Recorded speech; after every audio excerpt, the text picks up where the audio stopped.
मरहबा collection mall, readymade कपड़ों का भरपूर खजाना। Jeans pant, T shirt, cargo pant, night pant, बच्चे और बच्चियों के लिए अच्छे खूबसूरत और उम्दा ड्रेस।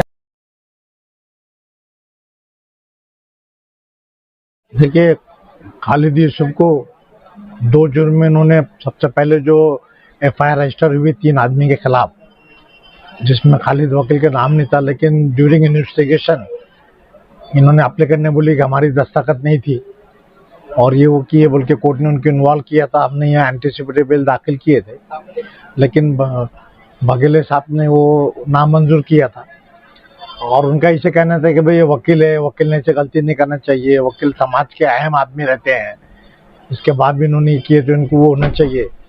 और यानी जो रिमांड रिपोर्ट और वो जो लिखा हुआ था उससे हटके उन्होंने मॉरली ऑर्डर किए थे कि भाई वकील है, वकील की जिम्मेदारी है, वकील ने गलत नहीं करना चाहिए, इन्होंने इम्तिहान देना चाहिए, इनकी तपिश है ये, ऐसा सब करके विराल दे दिए थे। हम लोग हाईकोर्ट गए थे, उसी वक्त एक बागुल पेपर वाले, उनकी भी बेल रिजेक्ट हुई थी। दोनों की बेल हाईकोर्ट में निकली। बागुल के कोर्ट ने ओरली इंटरिम बेल दिया था, 2 रोज के बाद में रखा। तो चूंकि एक ही एफआईआर था, इसलिए कायदा ऐसा है कि एक ही एफआईआर में जो भी बेल एप्लीकेशन है साथ सुनवाई करें। तो खालिद वकील की और बागुल की एक साथ सुनवाई, उस वक्त सरकार ने स्पेशल पीपी बोल के मालेगांव के जो शिशिर हीरे है इनको अपॉइंटमेंट किया था, ये वहाँ मौजूद थे, लेकिन इन्होंने आर्गुमेंट नहीं करते हुए एक वेनेकेकर बोल के सीनियर वकील है, जिनके बारे में रिपोर्ट है कि बहुत मुतासिब है, वो बीजेपी से मुंसलिक है, बीएचपी से। सुनाई बातें हमने जो सुनी, और वो आदमी आए तो लगा के रखता, तो उनको वकील लगाए थे और ये उनके साथ थे। तो बदकिस्मती कि राजेश पाटिल साहब ने बेल एप्लीकेशन रिजेक्ट कर दिए दोनों। रिजेक्ट करना, बेल देना नहीं देना, ये कोर्ट की मर्जी अलग रहता है, लेकिन उसमें मसला ये हुआ कि जज ने जैसा अंधे है बगैर पढ़े के उन्होंने उसमें लिख दिए थे कि भाई ये बांग्लादेशी लोग हैं, बांग्लादेशी लोग फायदे उठा रहे हैं स्कीम में, जो कहीं लिखा हुआ नहीं था। एफआईआर जो लिखी हुई है, रिमांड रिपोर्ट जो है, जो जज का तज्जिया है, कहीं पर भी बांग्लादेशी एक लफ्ज नहीं आया था। हमारा ये कहना था कि किरीट सोमैया ने जो तकरार किया है जबानी गवर्नमेंट को, उसमें बोला कि बांग्लादेशी रोहिंग्या है, वो मालेगांव के मुस्लिम लोगों को बदनाम करने के लिए ऐसा रुझान दिए थे, लेकिन अदालत ने ऐसा फैसला कर दिया था, तो जिसकी वजह से मजबूरन हमें सुप्रीम कोर्ट जाना पड़ा। बागुल भी सुप्रीम कोर्ट गए, सुप्रीम कोर्ट ने उन्हें भी इंटरिम बेल दिया था, हमने भी बेल दाखिल की थी, एंटीसिपेटरी बेल। आज हमारी बेल निकली सुबह 11 बजे, अदालत ने उन्हें इंटरिम बेल दिया और 30 मई तक बेल दिया है, तो इंशाल्लाह आगे बढ़ती जाएगी।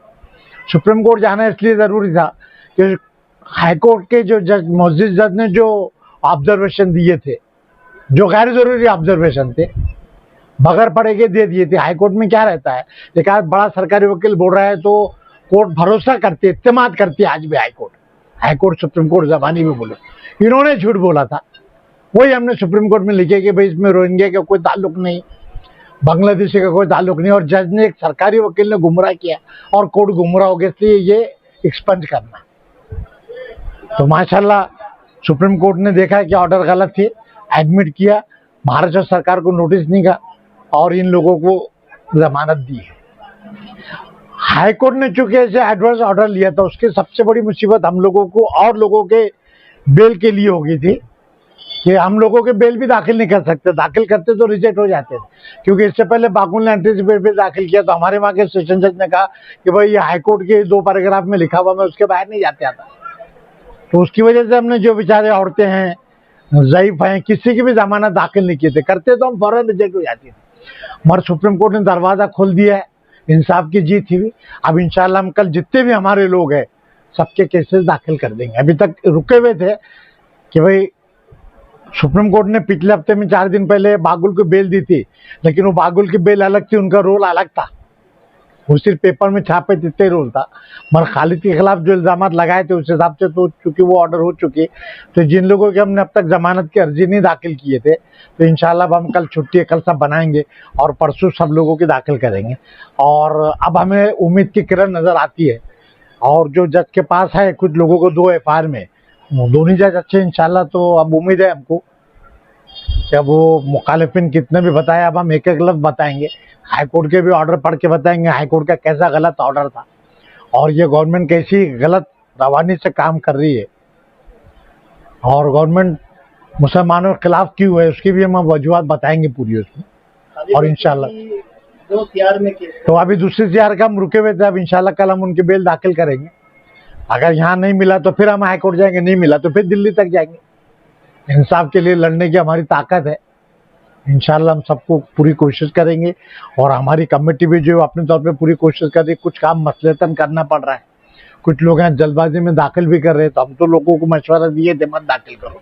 सिर्फ एक जो गजाल है उसके छोटे बच्चे बोल के उस बुनियाद पे किए थे, मगर खुदा न खास्ता रिजेक्ट हो गया तो हमको रुकेंगे। और अब उसमें चूंकि एंटी करप्शन की भी प्रोविजन लाया भी और एक कानूनी मसला है, जमानत एक ने रिजेक्ट किया, दूसरे ने किया और एंटी करप्शन का रिमांड तीसरे पास है, तो अब जब दाखिल करेंगे तो भी किस जज के पास जाता है उसके ऊपर भी है। लेकिन बहरहाल अभी जितने भी लोग अरेस्ट है इंशाल्लाह हम परसों को रोज सभी की जमानत करके दाखिल कर देंगे। और अब हमें डर नहीं, एक रोशनी मिल गई है, लड़ने के लिए हमें गुंजाइश मिल गई है।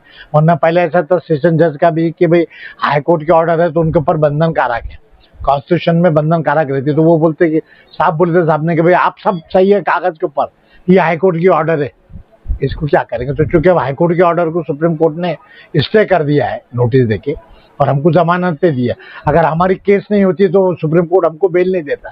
सुप्रीम कोर्ट ने 2-2 मिनट में कितना भी बड़ा वकील रहा तो मैटर फेंक दिए जाते अगर दम नहीं रहा तो सुप्रीम कोर्ट को दिखा है।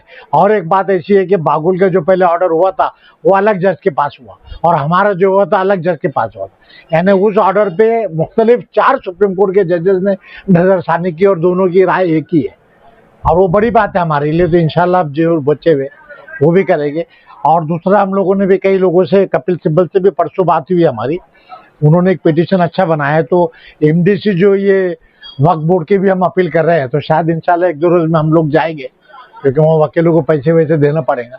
और कोशिश ये है हम लेट हो गए तो फिर ये हमारे मैटर वहाँ नहीं निकलेगा, जो वक्फ बोर्ड के सब एक साथ रखे हुए, तो हमारे भी पिटीशन है, हमने 2-3 वकीलों से बातचीत की है लेकिन फोन के ऊपर या वर्चुअल हियरिंग से मुश्किल नहीं उन्होंने बुलाया है। तो दुआ कीजिए कि इंशाल्लाह अगले हफ्ते में हमारी भी पिटीशन जो पुरानी पिटीशन है वो उसके साथ टैग हो जाएगी। एडवोकेट खालिद यूसुफ की सुप्रीम कोर्ट से इंटरिम बेल, ये जैसे अभी एडवोकेट अजीम खान साहब ने बताया कि दरवाजा खुला है, हम अजीम खान साहब की सरपरस्ती में कानूनी कामकाज कर रहे हैं क्योंकि कुछ चीज़ें ऐसी है जो हर वक्त लोगों को नहीं समझाई जा सकती या बताई जा सकती। कानूनी मसाइल हम हर तरीके से ये देख रहे थे कि जब बेल दूसरे लोगों की रखी जाए तो उनकी बेल जल्द से जल्द हो जाए। अब हमारे पास एक मौका मिल गया सुप्रीम कोर्ट के ऑर्डर के बाद यहाँ बेल रखने का और लगभग 3 महीना करीब होने में है।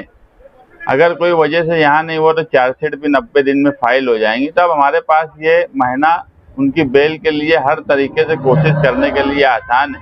और जो लोग बंद है वो सब लोगों के घर वाले फिक्रमंद है, ईद के वक्त भी आए मिले।